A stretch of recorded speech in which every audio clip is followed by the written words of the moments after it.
Hello, and welcome to the Brighten Your Day podcast. Good morning, or good afternoon, or whatever time it is for you. Totally fine. Today we are in a special place. Special place for many reasons, and I'm going to warn you, this episode is going to be a little bit of a ramble, a little bit of a yap session, and yet that's what I want this to be. I will get into why this place is incredibly important if you are watching this episode. If you're not, totally fine. It'll all tie in together, so don't worry about that. Yeah, I have something to tell you guys. Something that I don't know how to feel about it, and I'm sure that a lot of you are going to relate to this, and I don't know how to wrap my head around it yet. I turned 23. That's even weird saying that out loud, to be completely honest with you. For some reason in my mind, I am still 21. Like 21, I guess, was like a significant year. Sometimes I'm 19, but most of the time I think 21 is actually where I feel like I'm like. And yet I am 23. And when I think about that age, a lot of things come up for me. I can't think of anything else that happens that's like of significance in age terms, right? When you're 16, you get a car. When you're 16, you get a license to drive a car. When you're 21, you obviously get to do what you please with alcohol, even though I know a lot of people that do that beforehand. Maybe I was one of those people. But anyways, I just think the next stage that's anything of significance is when you're 26 and you get kicked off your parents' insurance. That's not quite as fun, I gotta say. Also, for those of you who like celebrate golden birthdays or know what golden birthdays are, my golden birthday passed when I was 13. I don't even remember what I did, so that's a little unfortunate. So as I was getting ready to make this episode about not just my birthday, but a lot of things that tie into growing up, my birthday itself was incredible. I didn't cry on my birthday. I felt good. I was around my family. My family came to town. Like, it was amazing. But everything I've been feeling after my birthday it's just been really kind of heavy, okay? I have been having an overwhelming sense of dread ever since I turned 23. This is gonna get a little sad, okay? But then we're gonna turn things around.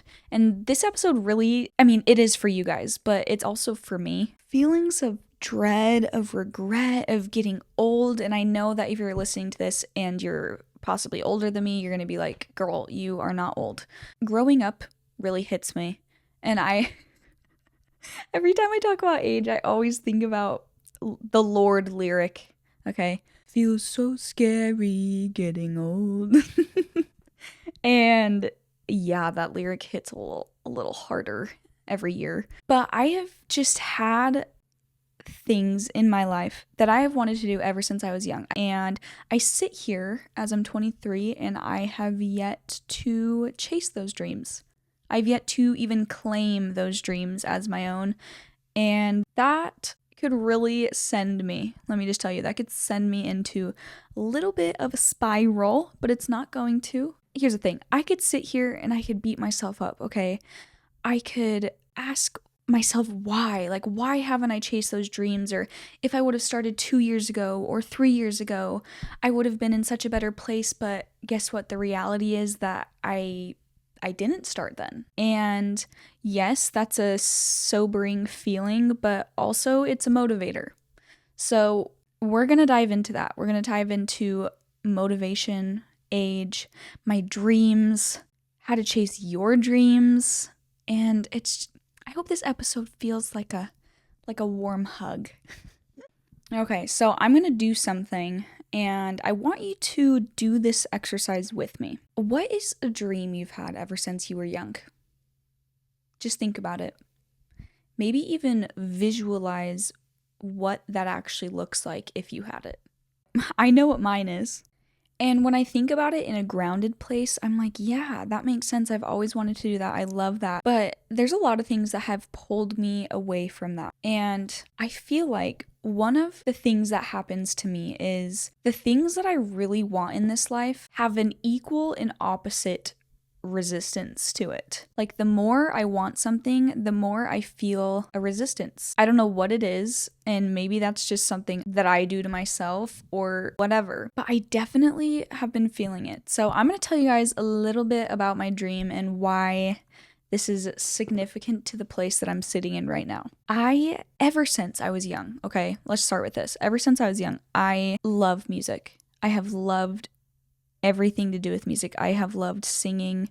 My family grew up on music. My parents showed me so many different genres of music. I learned how to play guitar when I was 14, but really before that I was talking about being famous. Like I used to sing Adele at night and just pray that I would have a voice like hers, because I mean, I'm sure we all feel that way because she is just angelic. And yeah, my dream was to not necessarily be a pop star or anything, but to write music and to play music and make my own songs. And I think it was for my 14th or 15th birthday, it was Christmas. I asked for recording equipment and I started making it. I started making music. I started learning how to produce my own music.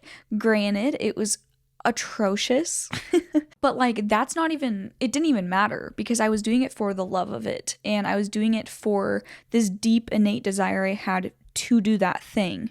And no one was telling me to, no one was forcing me. It was truly just me sitting down and doing what I loved. But here's the thing, over the years I stopped, and I could blame that on boyfriends and relationships and people pulling me every which way out of myself. I feel like I kind of immersed myself a lot into other people's lives and I stopped doing the things that I loved. But at the end of the day, I stopped doing that. I stopped making music. I stopped playing as much music.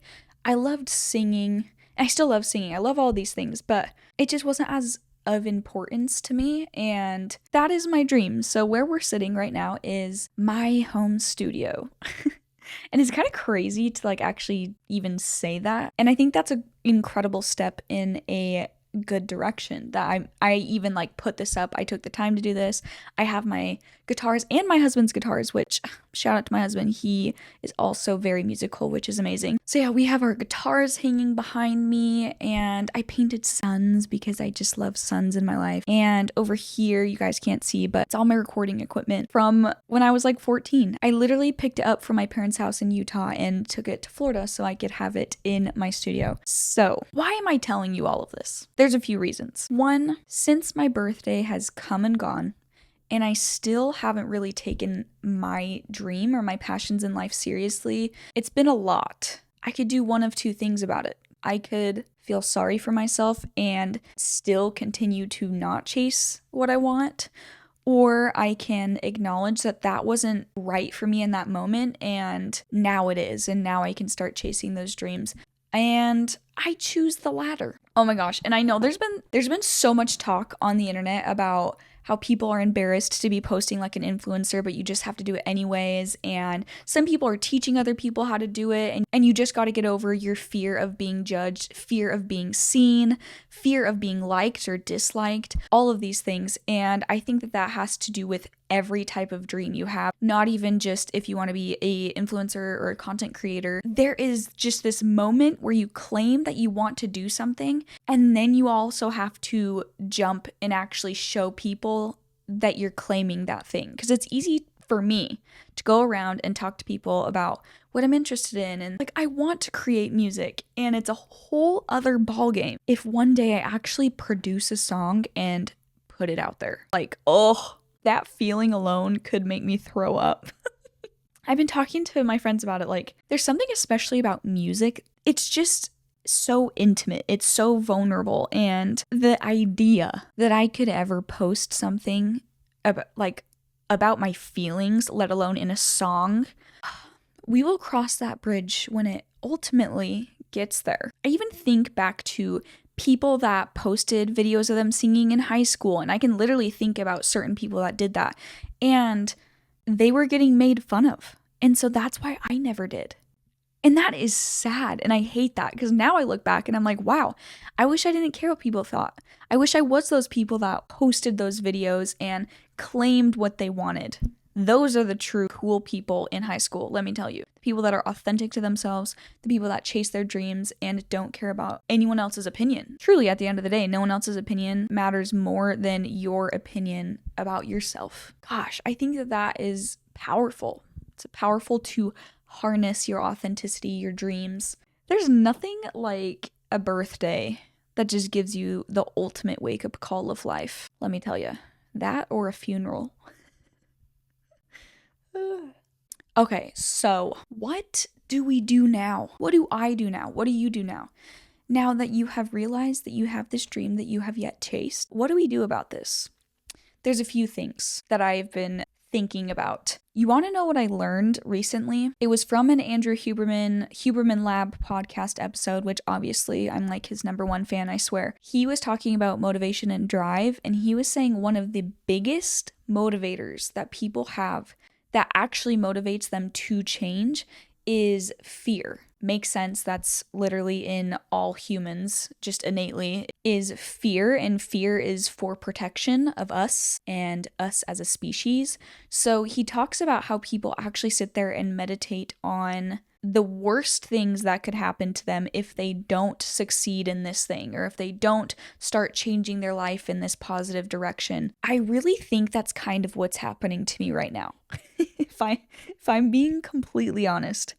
I think this newfound fire and clarity and direction that I have is from those thoughts that if I didn't start to try and chase my dreams and try and write music and try and grow this podcast, if I didn't start to do all of these things, what would be the outcome of that? And I think one of the biggest fears that I have in this life is the fear of regret. I don't want to be old and have that feeling of regret for not chasing my dreams, especially when it comes to music and content creation. That feeling, I could just imagine a fraction of what that feeling could feel like, and I know that there's probably a lot of people out there that have that feeling of regret for not chasing what they wanted or not being the person they wanted to be out of fear of judgment or embarrassment or really anything, and I don't want to experience that. So that's what we do, I guess, is what I'm saying, is maybe harness those feelings of what it would feel like if you didn't start chasing your dreams and harness them into a positive direction of change. That is what I'm doing, as well as a bunch of other things, but that is what I'm doing. As well as, shout out to my husband again, because he talks to me about this, and I think that this is incredibly important. Not only harnessing those feelings, but also prioritizing your dreams. Okay, if you keep putting your dreams on the back burner, if you keep thinking that you're going to miraculously find more time or resources for your dream, but you keep putting it on the back burner, it's not going to happen for you. It won't happen for me either. So as I sit here, I am actually changing up my schedule. I am prioritizing my music more. Like every single day, I want to either be playing an instrument, I want to be focusing on my voice, I want to be writing lyrics, anything. And honestly, you guys, I have been loving my podcast. I've been loving the conversations that I've had, and I'm actually traveling to Utah in a little bit to kind of batch create some of my episodes with amazing, amazing people from my hometown. So I can't wait to show you guys that.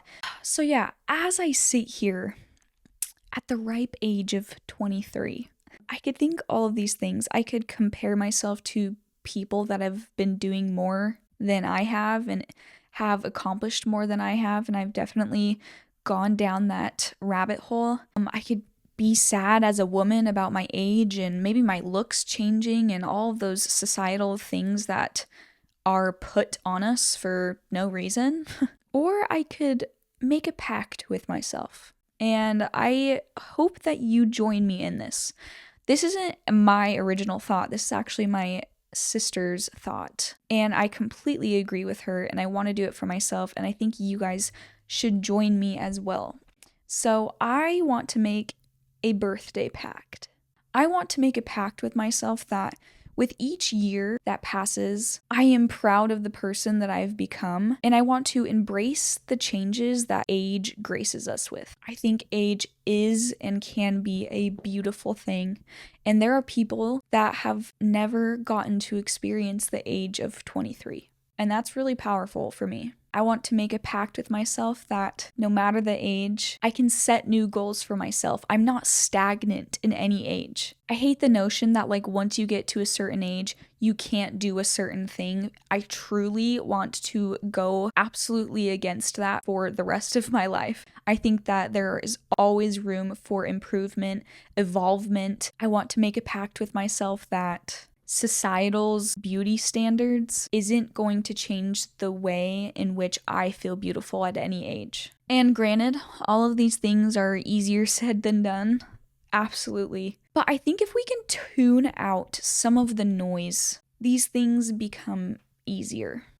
It's so funny because I always feel like the less screen time that I have, the less time I'm looking at other people's lives or other people's things, the more creative I am, the more confident in what I'm doing I am, the more confident I am in my looks, in my life, just everything. Okay, to end this episode, I want to talk about 23 things I have learned in my 23 years of life. And I promise this isn't going to be long at all. These are just going to be short and sweet lessons. I think I'm going to do this every year because this has been fun. 1, stretching is important. 2, I'd rather be alone than have drama-filled friends. 3, fill your cup up to fill others up. 4, family matters. 5, relationships matter and new connections matter. It's kind of a 2-in-1. 6, exercise is fun and can be whatever you want it to be. 7, learning is fun, especially when you find something that you love because it won't feel like work. 8, have fun in high school. Do not get a boyfriend. I'm just kidding, but truly, have fun in high school. Do whatever you want. Don't get tied down. Just have fun. 9, you won't remember most things that happen in junior high and high school, and they really won't matter later on in life. 10, skincare matters. 11, wear your sunscreen. 12, it's way cooler to try and find your own style than just copy trends. Unless you like that trend, then that's fine. 13, the coolest people in high school were actually the ones that were authentic to themselves, and not the ones that had the coolest car or the richest parents or the biggest friend group or whatever, but the people that wore the craziest stuff or just did the most out-of-pocket things. I really admire those people looking back. 14, I have never, ever, ever regretted a spontaneous trip or a spontaneous thing, but especially when it comes to travel. 15, you never actually will ever know how much people really do love and care for you. Some things happened in my life and I was able to get a glimpse at just how many people really did care for me and my well-being, and that changed me for the better. 16, life is worth living. 17, sunshine and daily sunlight is important. 18, don't mess up on your taxes. Just don't do it. The IRS is scary. But it's okay. Everything's straight now. 19, it's not your fault what happened to you, how people treated you, how your parents treated you, anything. But it is, at the end of the day, your responsibility to heal from that. 20, getting attention from boys is never worth your girl friendships. 21, life comes in waves, so don't try and hold on to the good things. There's going to be more good things that come. Embrace the lows as well. That's usually where I find the most inspiration and clarity in my life, is when nothing's happening, actually. That one I'm still trying to learn though, since I am very much a control freak. 22, you have a lot more time than you realize throughout your whole day if you actually sat down and audited the amount of time you're spending on things. It's very shocking, let me just tell you. And 23, if they want to leave your life, if that thing wants to leave your life, if things want to change, want to leave your life, don't hold on to them, because every single time that something has left my life, something better and more fit for me has replaced that and has absolutely expanded me and exceeded my expectations every single time. Easier said than done, but the belief that the universe has your back, God has your back, is just a better way to live in general, and I believe that's the truth. Well, that was fun. Also, I didn't know this, but apparently Cody Ko makes a video every single year for his birthday, and he started at 23, and it's something like nobody likes you anymore when you turn 23, and then he did like 24 and 25 and kept going. I thought that was really funny. So let me know if I should do this each and every year. I think that's such a fun idea, and it's a good idea for progress as well. Like, what has changed, what has stayed the same, kind of a way to keep me accountable. Just a little video diary as well. So stay tuned for the year 24. We'll see what stayed the same, we'll see what's different. I hope that this brightened your day, and always a reminder to go outside and see the sun. Go on a walk, maybe eat your lunch outside. I think I'm gonna go on a walk. And until next time, bye.